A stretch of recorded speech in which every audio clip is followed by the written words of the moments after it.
सद्गुरू श्री ब्रह्मचैतन्य महाराज गोंदवलेकर यांचं प्रवचन 23 डिसेंबर. नाम हे रूपापेक्षा व्यापक आहे.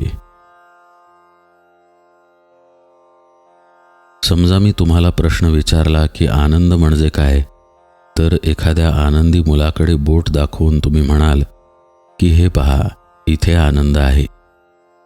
इतकेच नव्हे तर याप्रमाणे आनंदाने खेळणारी मांजराची पिले, उड्या मारणारी लहान वासरे, हसणारे स्त्री पुरुष, फुलांनी बहरलेल्या लता यांच्याकडे बोट दाखवून इथे आनंद आहे असे तुम्ही सांगाल. पण हे काही माझ्या प्रश्नाचे खरे उत्तर नव्हे. आनंदी वस्तू कोणत्या आहेत असा माझा प्रश्न नसून आनंद मला दाखवा असे मी विचारले होते. आनंदी वस्तूमध्ये आनंद राहतो म्हणून वस्तू हा काही आनंद नव्हे. लहान मूल हेच जर आनंद असेल तर मोठे स्त्री पुरुष आणि मांजरीची पिले आनंदयुक्त असणार नाहीत.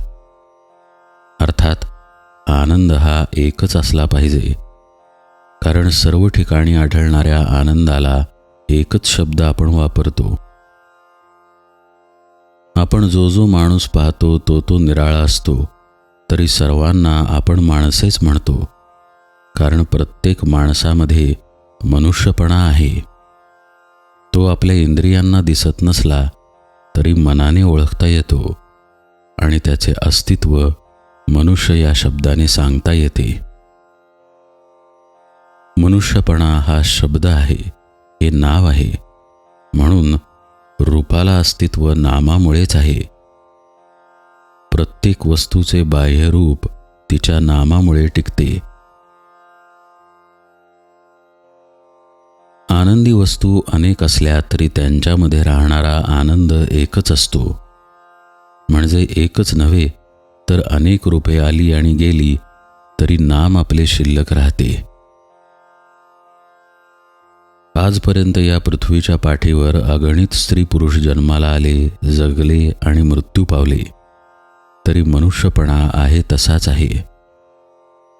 हा नियम सर्वत्र लावला तर असे दिसेल की चांगल्या वस्तू आल्या आणि गेल्या, पण चांगलेपणा कायम आहे. सुंदर वस्तू आल्या आणि गेल्या, पण सौंदर्य कायम आहे.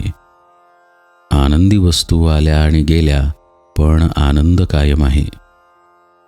लाखो जीव आले आणि गेले, पण जीवन कायम आहे. रूपे अनेक असली तरी नाम एकच असते, म्हणजे नाम हे अनेकात एकत्वाने राहणारे असते. याचा अर्थ असा की नाम हे रूपापेक्षा व्यापक असते. रूप हे नामाहून निराळे राहू शकत नाही.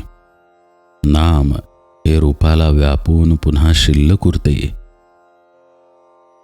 नाम हे दृश्याच्या पलीकडे आणि सूक्ष्म असल्यामुळे त्याला उत्पत्ती आणि विनाश, वाढ आणि घट, देश काल निमित्ताच्या मर्यादा इत्यादी कोणतेही विकार नाहीत. म्हणून नाम हे पूर्वी होते, आज आहे आणि पुढेही तसेच राहील. नाम हे सत्स्वरूप आहे. नामातून अनेक रूपे उत्पन्न होतात आणि अखेर त्याच्यामध्येच ती विलीन होतात. शुद्ध परमात्म स्वरूपाच्या अगदी अगदी जवळ कोणी असेल तर ते फक्त नाम होय. म्हणून नाम घेतल्यावर भगवंत आपल्या जवळ असल्यासारखाच आहे. माझे बोलणे प्रत्येकाला कळते. ज्याची जेवढी तयारी असेल तेवढे त्याला कळते, पण वाया कुठेच जात नाही. जानकी जीवन स्मरण जय जय राम.